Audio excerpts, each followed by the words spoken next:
Selamat pagi, selamat siang, selamat sore, selamat malam bagi Anda semua yang saat ini bersama dengan kami dalam program Creative News dengan rekan-rekan yang muda pasti memberikan hal yang sangat positif bagi pembangunan negara kita yang tercinta, Republik Indonesia.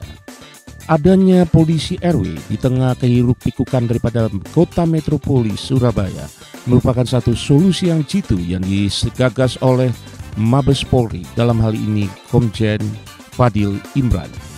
Dalam konsep fungsi daripada Polri sebagai pengaman, pengayom dan pelindung masyarakat, maka dibutuhkan saat ini juga gagasan untuk melayani, melindungi masyarakat di tataran bawah, mulai dari tingkatan RT, RW, dan kelurahan serta kecamatan. Untuk itu dibutuhkan satu keseberagaman dan satu langkah pasti dalam menyongsong masyarakat yang adil dan makmur, dan yang terlebih penting lagi untuk memberikan rasa aman bagi masyarakat. Dalam posisinya, Polri memberikan esensi penting dalam mengabdi dan memberikan kenyamanan bagi masyarakat. Salah satu diantaranya polisi RW. Untuk lebih lengkapnya, mari kita simak dengan bangga. Creative Team News mempersembahkan sebuah tayangan khusus, yakni Polisi RW di Kecamatan Gubeng dan sekitarnya sebagai pola hidup bermasyarakat di masyarakat metropolis saat ini. Bersama dengan rekan-rekan Creative News mengucapkan selamat menikmat dan tetap semangat. Salam kompak. Halo Sobat Smadapsa. Di siang hari yang cerah ini, tepatnya pada tanggal 19 Juni 2023, kita bersama dengan Bapak Taru Sasmita. Oke, perkenalkan kami dari SMA Dapena 1 Surabaya. Ya, selamat pagi juga. Oke, Bapak, kita hari ini mau tanya-tanya seputar polisi RW ini, Pak. Ya. Pertama saya mau nanya, pendapatnya Bapak sendiri terkait polisi RW yang ada di perkampungan Surabaya saat ini tuh gimana, Pak? Terima kasih Mbak Selsi ya. Pertanyaannya terkait dengan polisi RW.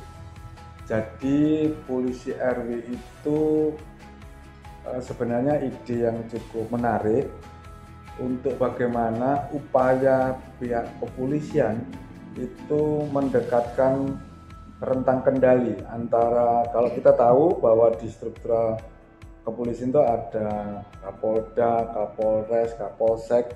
Nah setelah itu untuk ke masyarakatnya itu maka didekatkan rentang kendali melalui polisi RW.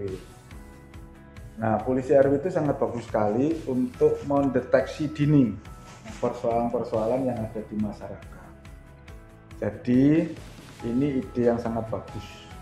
Itu sementara itu.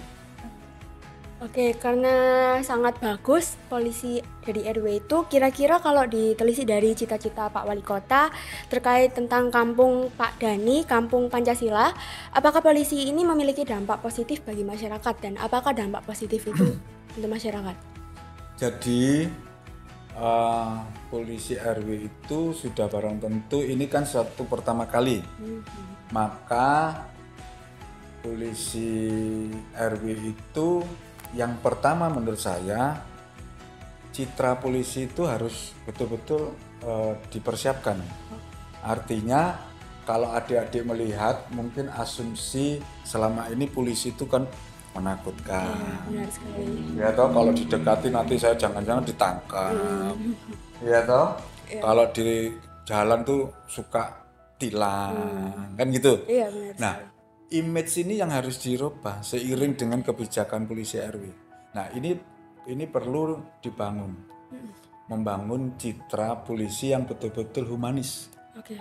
Nah itu. Yang berikutnya adalah ketika polisi RW itu menjadi kebijakan, maka juga yang terpenting adalah bagaimana polisi RW itu harus dibangun kemampuannya. Kemampuan untuk melakukan deteksi dini, kemampuan untuk menyelesaikan persoalan ketika ada persoalan-persoalan di masyarakat, termasuk restorasi justice atau persoalan-persoalan warga yang lain Nah, polisi harus mampu menyelesaikan bersama tokoh-tokoh masyarakat. Nah, untuk menyelesaikan persoalan-persoalan di masyarakat ini, maka polisi harus dibekali kemampuan yang cukup. Nah, ini yang harus, dua hal ini yang penting. Jangan sampai citranya juga belum terbangun dengan baik, yang humanis, yang kedua kemampuan untuk menyelesaikan persoalan. Problem solving itu.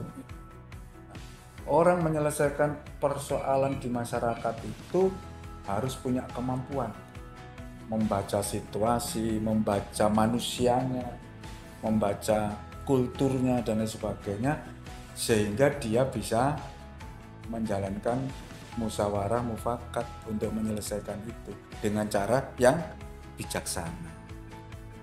Itu barangkali seperti itu. Nah, terkait dengan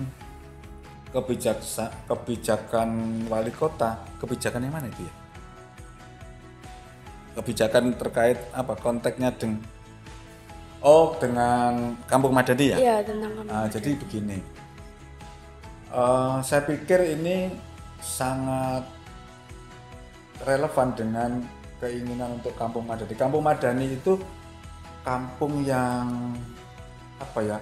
Yang punya toleransi tinggi di dalam kehidupan bermasyarakat, yang punya semangat gotong royong, yang punya kepedulian satu sama lain, yang punya apa ya, kerukunan sesama warga. Terus kampung yang punya partisipasi terhadap setiap kebijakan pemerintah kota. Ini yang tidak kalah pentingnya. Nah, oleh sebab itu sebenarnya nantinya polisi RW dengan aparat pemerintah daerah itu bisa bekerja bersama-sama untuk menuju ke Kampung Madani. Jadi persoalan di masyarakat itu bisa dilakukan secara bersama-sama. Misalkan dari birokrasinya juga bagaimana program-program pemerintah disosialisasikan, polisi RW juga bisa membackup kebijakan-kebijakan pemerintah kota itu, sehingga dua komponen ini bisa berkolaborasi, bekerja sama untuk bagaimana menuju Kampung Madani. Nah, itu loh. Kampung Madani itu kira-kira seperti itu. Masyarakatnya hidup dengan baik, punya toleransi sesama umat beragama, punya kegotong royongan, bahu membahu di dalam setiap kegiatan yang dilakukan oleh pemerintah kota, punya partisipasi baik itu melalui Pak RW, Pak RT-nya, menggerakkan warganya untuk bagaimana membangun kampungnya masing-masing. Kira-kira begitu. Tadi Bapak sempat ngomong kalau Kampung Madani ini banyak partisipasinya terkait kebijakan-kebijakan gitu. Contoh partisipasinya seperti apa itu, Pak? Misalkan bagaimana terkait dengan kebijakan posyandu, terkait dengan PAUD, bagaimana kebijakan pemerintah kota dengan kader Surabaya Hebat. Itu kan ada tugas, baik termasuk posyandu, termasuk PAUD, termasuk bagaimana Bumante dan lain sebagainya ya. Nah, itu bisa dijalankan tanpa partisipasi dan dengan tokoh-tokoh masyarakat, saya pikir juga nggak akan jalan. Karena misalnya PAUD itu menggunakan fasilitas balai RW misalnya.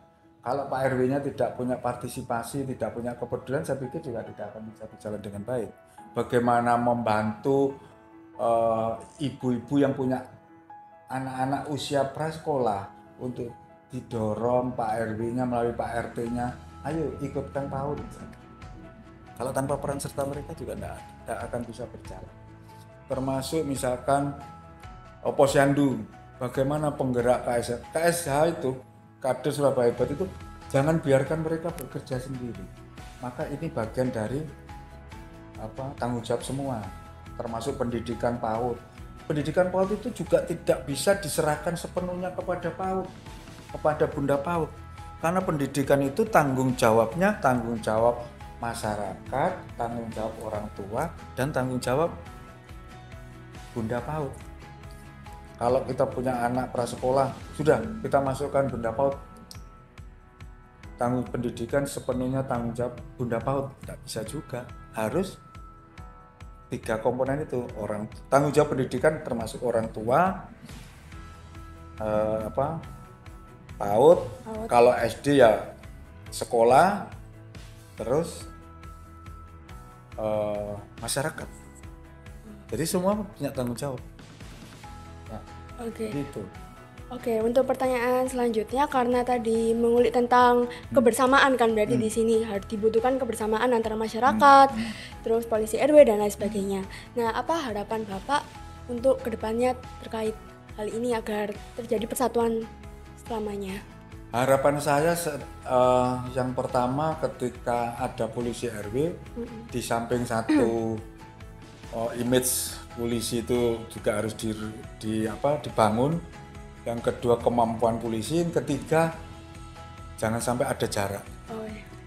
Jadi ketika 2 hal ini sudah dilakukan, harapan kita itu antara polisi RW dengan masyarakat maupun dengan tokoh masyarakat maupun dengan pengurus kampung itu jangan sampai ada jarak.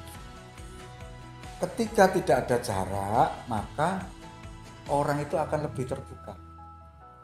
Ketika ada persoalan, bisa disampaikanlah kepada polisi RW, kepada pengurus RT RW dan lain sebagainya. Bagaimana seorang polisi RW ketika dia membuat jarak, maka saya akan sungkan atau takut atau tidak akan terbuka kepada polisi RW itu.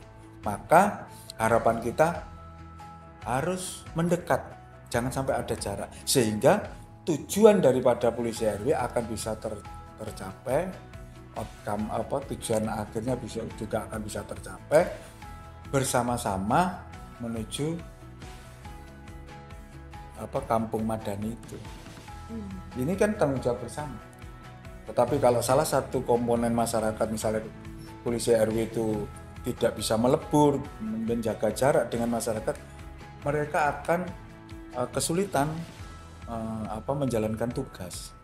Karena bagaimana aspirasi, masukan, persoalan tidak akan tersampaikan kepada polisi RW, karena polisi RW juga, masyarakat juga akan menyampaikan, ini kan ke depan. Harapan yang kedua, polisi RW tidak hanya persoalan-persoalan masyarakat, tapi barangkali bisa membantu tugas-tugas daripada yang ada di masyarakat. Misalkan membantu posyandu, membantu pendataan warga miskin, bagaimana mendeteksi warga yang stunting misalkan. Itu juga harapan kita. Jadi harapan saya, polisi tidak hanya menjalankan tugas bagaimana mendeteksi persoalan-persoalan yang ada di masyarakat, tetapi juga bisa membantu tugas-tugas yang ada di masyarakat, membantu gitu ya. Supaya dengan membantu mereka juga akan semakin melebur, semakin dekat, tidak ada jarak lagi. Ya, jadi itu ya. Oke. Berarti intinya jangan sampai ada jarak antara masyarakat dengan polisi RW, selalu membangun komunikasi supaya tujuan polisi RW itu bisa tercapai. Untuk deteksi dininya, untuk menjadi persoalan-persoalan, menjawab persoalan masyarakat. Apalagi tingkat kriminalitas di Kota Surabaya kan harus diantisipasi. Dengan polisi RW itu, dengan harapan ya tingkat kriminalitas di Kota Surabaya juga akan bisa ditekan, bisa diantisipasi, termasuk teroris, termasuk intoleran. Ini kan ancaman ideologi kita, intoleran itu. Nah, kalau polisi bisa mendeteksi dini, maka itu bisa diantisipasi. Nah, ketika deteksi dini itu maka harus disertai dengan kedekatan, jangan menjaga jarak. Yang kedua juga bisa membantu tugas-tugas yang ada di masyarakat lainnya. Itu barangkali ya. Oke. Itu siap. Di Angel sama adik Chelsea. Okay. Bagus. Sip. Cukup kritis dan cukup baik pertanyaan. Saya sangat senang. Baik, terima kasih ya, Pak. Mudah-mudahan kita bisa ketemu di lain kesempatan. Waktu. Okay. Saya sangat senang datangnya. Oke, terima kasih Pak. Sekian dari kita. Oke guys, dadah. Dah.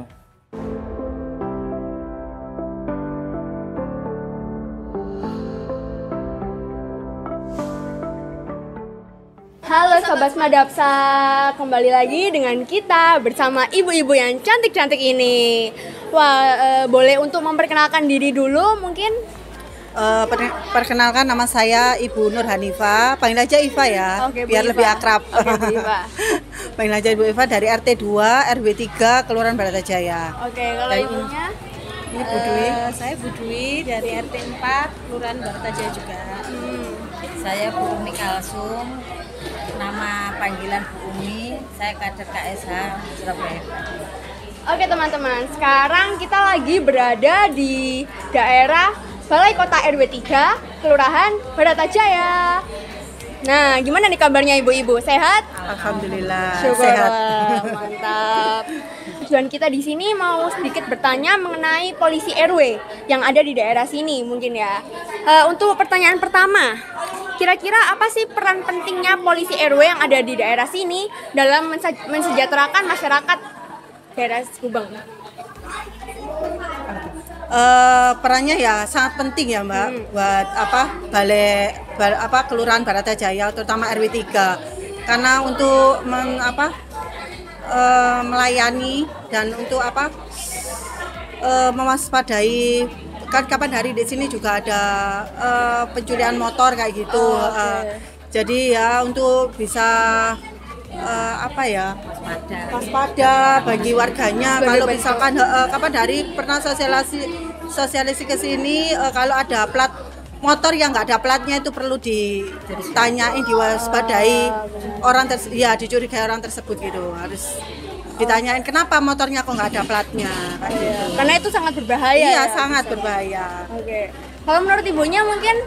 Ya, polisi RW itu sangat membantu kita ya bagi masyarakat, terutama di lingkungan kita di Balai RW. Bapak polisi menghimbau kepada semua masyarakat agar lebih waspada, lebih peka terhadap lingkungannya, terutama dengan orang-orang asing. Nah, itu. Seperti itu. Oke. Kira-kira ada selain antisipasi, ada masukan-masukan lain nggak yang diberikan oleh polisi RW untuk masyarakat setempat? Nah, kemarin ada sih waktu ada pertemuan KSH di Batang Pinangun di Dusun Bibit, itu beliau menyarankan kalau ada apa-apa suruh hubungi beliau. Terus ada kasus apapun suruh menyampaikan. Kan banyak ya di sekitar sini yang penerbangan Adodoro itu juga suruh melaporkan ya. Pokoknya ada apapun, ada masalah apapun suruh nyampaikan ke beliau supaya bisa ditangani. Ya. Kalau kesannya dari polisi RW sendiri ke masyarakat itu menurut ibu-ibu gimana? Ya kemarin bagus sih, maksudnya langsung ditanggapi. Ada kasus kayak kemarin ngurus surat kehilangan, biasanya ada biaya administrasi ya. Kemarin tuh katanya enggak ada biaya administrasi. Kalau umpama ditarik biaya administrasi, hubungi saya saja gitu. Makanya iya. Biasanya juga beliaunya juga keliling. Iya. Untuk pertanyaan terakhir nih, apa harapan ibu-ibu ini untuk polisi RW ke depannya nih? Ya lebih aktif lagi untuk kontrol melindungi warga, melayani warga dengan baik lah, terutama RW 3. Oh siap. Supaya polisi nggak ditakutin kayak dulu. Oh iya. Banyak yang takut sama polisi ya. Biar lebih dekat juga. Lebih dekat kan, lebih kekeluargaan kan lebih enak gitu loh. Iya. Karena polisi itu kan Jahat itu. Tapi nyatanya nggak gitu ya. Enggak. Oke. Nah sekarang kita sedang bersama salah satu narasumber kita yang nggak kalah keren nih dari yang lain. Nah boleh perkenalan dulu Pak? Ya, nama saya Suyitno, Ketua RW 3 03 Kelurahan Baratajaya, Kecamatan Gubeng. Oke. Terima kasih. Salam kenal Pak. Kita Salam dari kenal. SMA Dapena 1 Ya. Surabaya. Iya. Oke, kita mau sedikit bertanya-tanya mengenai polisi RW dan kegiatan sinau bareng ini ya. Iya. Sepertinya berkaitan ya. Ya. Oke, untuk pertanyaan pertama, kira-kira menurut Bapak apa sih antusiasnya masyarakat sekitar dan antusiasnya polisi RW dalam mewujudkan program Sinau Bareng ini? Ya, kalau sebenarnya untuk polisi RW ini kan berbeda ya kaitannya dengan Sinau Bareng. Kalau polisi RW ini mengacu ke keamanan dan lingkungan, ya kan. Dan warga kami sangat mendukung dan setuju sekali dengan adanya polisi RW, yang mana kalau misalnya ada keperluan apa-apa Bu yang ada di lingkungan RW 3 ini, beliau sangat cekatan dan antusias sekali untuk menyelesaikan masalah. Dan bahkan kami ditawari untuk Jumat curhat, atau misalnya ada apa-apa yang sekiranya itu mengenai lingkungan dan keamanan di RW 3, beliau siap sedia untuk dihubungi. Saya mau nanya terkait polisi RW nih Pak. Ya. Kalau menurutnya Bapak, perannya polisi RW terkait antisipasi kejahatan di sini itu gimana Pak? Sebenarnya gini, kalau polisi RW itu sebenarnya sebelum adanya polisi RW di tempat kami ini juga cukup rawan ya. Sebelum periode saya itu pas mepet di 2022 bulan Oktober sampai Desember itu sudah kehilangan curanmor ya, itu tiga kendaraan itu yang ada di RT 5 Ngiring Kota Gang 2 nomor 2 dan nomor 1. Jadi bergantian, itu sama-sama rumah itu kos-kosan padahal sudah ada CCTV. Kami tetap laporan ke pihak berwajib yaitu Polsek, cuman sampai saat ini juga belum ada yang diketemukan. Tetapi dengan adanya polisi RW setelah setelah periode saya ini di sini aja, ini Gang 20, ini nomor 1C kalau nggak salah, itu pas di depan di sampingnya pos Satpam itu juga kehilangan curanmor di bulan, kalau nggak salah di bulan April. Sebelum Lebaran. Nah di situ, tetapi ini keteledoran satu-satunya yang saya rasa ini keteledoran satpamnya atau security. Dikarenakan apa? Pas jam 4 itu satpam bersih-bersih di situ, tapi jam 5 pada waktu pelaku ini masuk di rumah, ini sudah tidak ada satpamnya. Jadi ini saya kira keteledoran dari satpamnya. Sebenarnya kalau misalnya itu istilahnya itu dirapikan penjaganya sebelum meninggalkan pos, harus ada orang atau titipkan dulu, insya Allah tidak ada masalah. Tapi adanya polisi RW ini sangat-sangat membantu adanya keamanan dan lingkungan. Sekarang seringkali daerah atau wilayah RW 3 itu didatangi dengan polisi RW, biarpun malam, biarpun siang, sore, itu beliau putar biarpun 1 kali sehari atau 2 kali. Itu sangat membantu sekali. Dan ini yang utama itu kehilangannya pas siang hari. Jadi untuk siang hari kami sendiri yang di lingkungan RW ini di lingkungan RW 3 ini yang ada sekurinya kan, kalau siang hari itu hanya satu gang ini aja, atau satu RT, di RT 7 aja yang pernah kehilangan. Untuk RT-RT lainnya tidak ada siang hari, satpamnya hanya malam hari, itu aja. Mulai jam 11 ditutup portal, itu baru ada satpam gitu. Kalau adanya polisi RW ini sangat membantu sekarang, biarpun malam beliau mengitari wilayah RW 3 ini. Terima kasih. Menurut Bapak nih, kesan untuk polisi RW dan masyarakat, hubungannya untuk kesejahteraan kebersamaan kedepannya gitu, kesannya gimana? Ini masalah kedepannya untuk hubungan hubungan antar warga dan polisi RW ini sangat erat sekali. Karena apa? Pada waktu rapat yang kemarin diadakan tanggal 7 bulan Juni ini, kami mengundang polisi RW beserta bimasnya itu datang di Balai RW ini membicarakan masalah keamanan. Contoh, ada solusi masalah keamanan, yaitu ada spanduk di sana sudah terpasang itu bertuliskan plat nomor kendaraan yang plat nomornya nggak ada, seperti gini misalnya ya, nggak ada depannya atau nggak ada belakangnya, itu tidak boleh masuk. Bahkan warga sendiri itu kalau ketahuan nggak ada nomornya, itu akan dilarang masuk. Itu di situ juga akan diperiksa. Jika mana nggak ada surat-suratnya, itu kami berhubungan langsung atau ngontak kepada polisi RW atau polsek setempat. Itu yang kedepannya nanti dipererat lagi, yaitu mungkin saja kalau misalnya warga tidak berani negur, berarti polisi RW yang akan menindaklanjuti. Gitu. Oke, rasanya sih interview kita cukup sampai sini ya Kak Angel ya. Oh iya, benar sekali. Mungkin sekian dari pertanyaan-pertanyaan kita mengenai polisi RW dan Sinau Bareng ini. Semoga kedepannya sukses selalu, terus berjalan dengan lancar. Amin, amin ya rabbal alamin. Oke teman-teman. Terima kasih. Terima kasih. See you.